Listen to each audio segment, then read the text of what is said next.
One of Nigeria's most predominant natural disasters is recurrent flooding, making some states to increasingly experience flooding during the rainy season. However, in addition to climate change, Nigeria's flooding can also be attributed to improper planning and provision of essential infrastructure.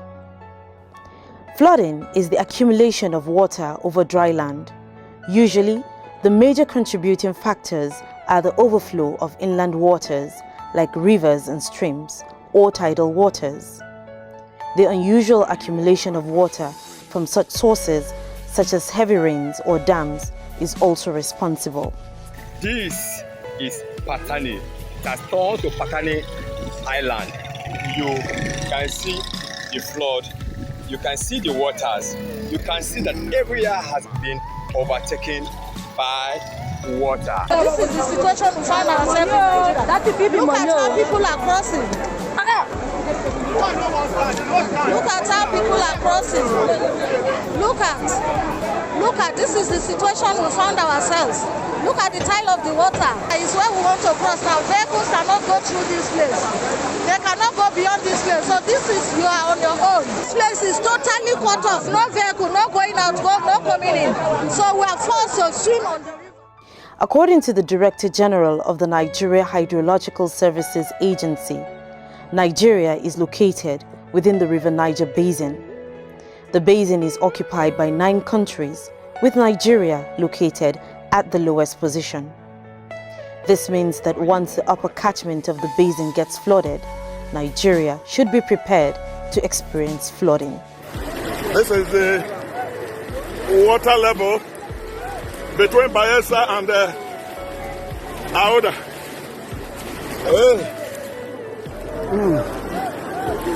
Oh, it's not easy.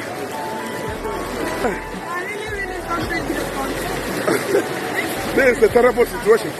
Hold the rope up. Nigeria sees flooding every year, often as a result of non-implementation of environmental guidelines and inadequate infrastructure. Authorities are blaming the floods this year on water overflowing from local rivers, unusual rainfalls, and the release of excess water from Lagdo Dam in neighboring Cameroon's northern region.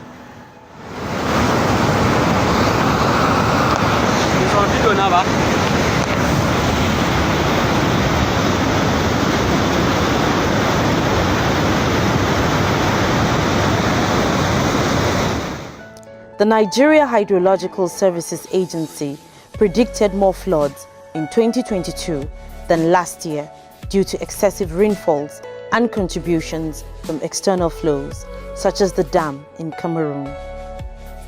But aside from the natural causes of flooding, some of the causes of flooding in Nigeria are man-made. The Director General of the Nigerian Meteorological Agency had earlier this year advised Nigerians, especially the inhabitants of Taraba, Adamawa, Gombe, Katsina, Niger, Kogi, Anambra, Delta, and some parts of the southwest to prepare for flooding due to expected high volume of rainfall. Currently, many states have been submerged by flooding. Many lives have been lost and properties worth billions have been damaged. States like Kogi, Anambra, Niger, and some others are worse hit. The things that could have been avoided if the government has done the needful. Let me start by saying that our government at all levels, have been aloof regarding this annual flooding. Because if the government, especially the federal government, have done the needful, I don't think that flooding will continue to be an issue in Nigeria. Outside the region of the River Niger, the government ought to put some, stoppages whenever these dams are opened. Of course, they should calculate well before opening them. For me, they should do that 3 times in a year, and nobody will feel the negative impact. And the disaster just started here in Kogi State. Look at people's houses behind me. They are all flooded. People are now homeless. Children are confused. Parents are going into depression. People are now stealing from each other just to survive. According to the federal government of Nigeria, over 500 persons have been confirmed dead due to the floods. 45,249 houses damaged and 70,566 hectares of farmlands destroyed, amongst others. In the area of the flood disaster outlook, records from the field have indicated that the 2022 flood is comparable only to the 2012 flood in terms of human displacement, livelihood disruption, infrastructure damage, and environmental dislocation. Some people are missing, some people are drowning. Here like this, but now both somersault here, 2 people die, 3 survive. There's the other side again, for primary school side. So the person piloting the boat, he now hold the wire, and the wire kill him and he fall in the water again. This is my house. My shop is at the back. They shared 1 bag of rice, 2 bags of rice, and 1 got this local government. Each family and 4 cups of rice and 1 Indomie, 70 milligrams. And gave to the people of Unpadded as flood victims 1 cup of rice. One cup of rice is what they shared for the people of Amarata, the people of Unpadded. One cup of rice. With many states affected by the flood, some dioceses in the Church of Nigeria were affected badly. This is the Anglican Church, St. Paul's Otokpoti. Can see it, 100% flooded. This is our vicarage. Because of this one now, our reverend, they have packed. Yes, so can see. Close to the window level. St. Paul's Otokpoti. Dioceses such as Mbamili, Ogbaru, Niger West, Asaba, Ole, Ugeli, and others were affected in the south. In Mbamili, the fence of the cathedral gave way to the flood as the church was heavily flooded. Other churches in the diocese were also affected. Activities have been grounded as victims of the flood have been evacuated to a makeshift IDP camp. Are using canoes as a means of transportation to get to their homes. A lot of things have been destroyed, and we can see that the impact is great. So we are using this opportunity, first of all, to appreciate the governor and their team for what they have done, but we need more. More need to be done to cushion the effect. People are hungry, a lot of people are stranded, and we pray that God is going to help us. We have come to see that a lot needs to be done, even when the flood has gone. That houses need to be rebuilt, farmland needs to be restored, people need farm items to go back. So we use this opportunity to call on spirited individuals to send support. We believe that God is going to help us. As you can see, this is just a sample of what it is all over Anambra West, all over Mbamiri Diocese, and so many other places. So we'll call on the government, we'll call on people to send help, and we believe that God is going to grant us help. Obaru's case is not different from that of Mbamiri. The cathedral, Bishop's Court, Secretariat are also affected by the flood. Victims of the flood across the local government area have been evacuated to one of the properties owned by the women of the diocese. The said building is also housing the community police and others, which include members of the church and non-members. So we are calling on the government, the APC federal-led government, to dredge the River Niger. Most of our churches, especially in the hinterlands, are submerged. Obaru, as it is now, 85% of the entire place has been submerged. And don't forget, that Obaru is an agrarian community. We waited for the government, they weren't forthcoming, and we opened our own camp to give shelter to our people. One wonderful edifice put up by the Dasan women is now serving us as IDP camp. And we are waiting on the government to come and do the needful. Kudos to the Church of Nigeria. First in the series to come to our aid. I tell you, God helping us.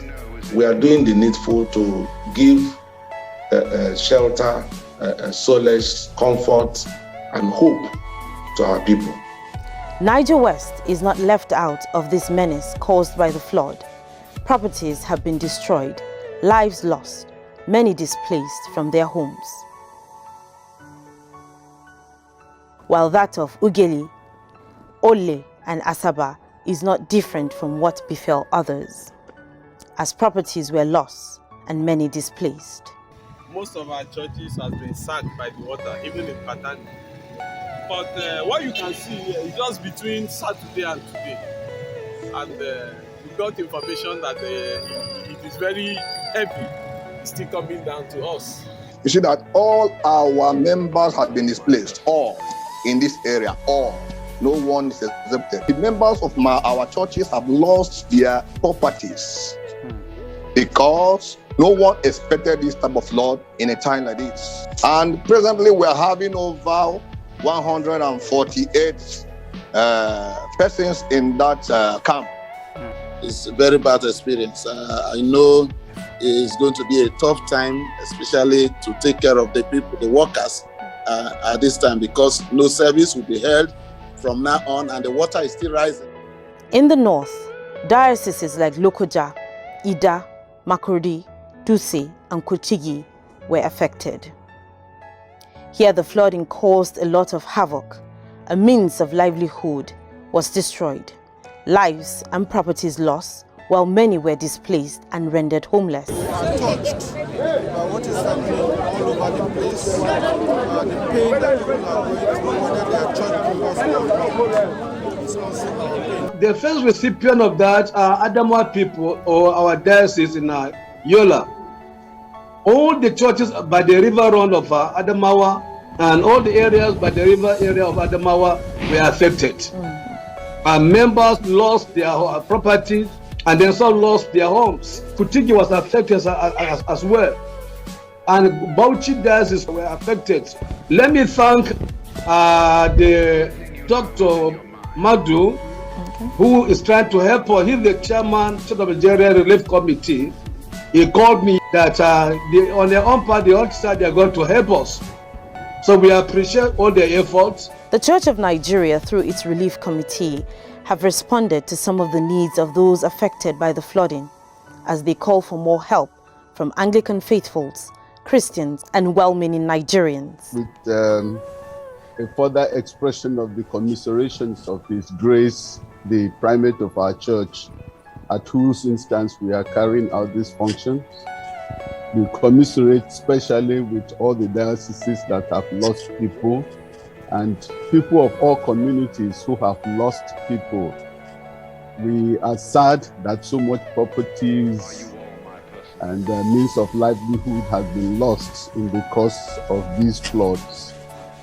We are in direct contact with many of our dioceses that have experienced floods, some of whom are represented here.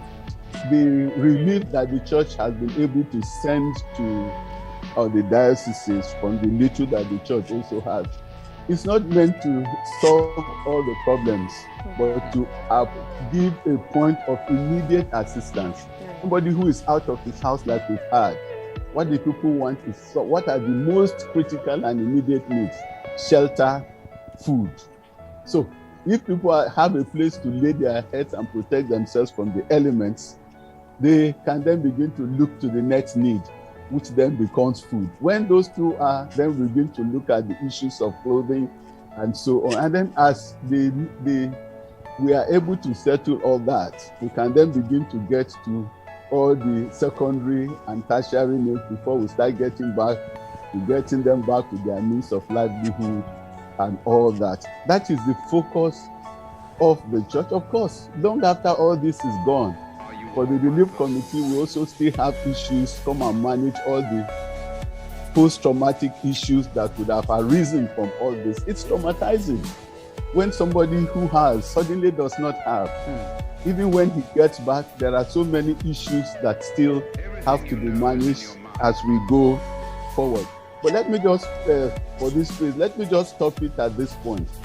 That what we want to do and what we try to do as a church is to encourage the entire church to pull together to help all those who are in need. We must all come together and make sure all these people are not on their own, they are not alone, and that we have a caring church all behind them. And that is why the leader of our church has demonstrated and its urgent response to all the people so far, that they are not alone in this situation. You can send your support through Zenith Bank on this account number 122-188-2363. Account name, Church of Nigeria, Anglican Communion.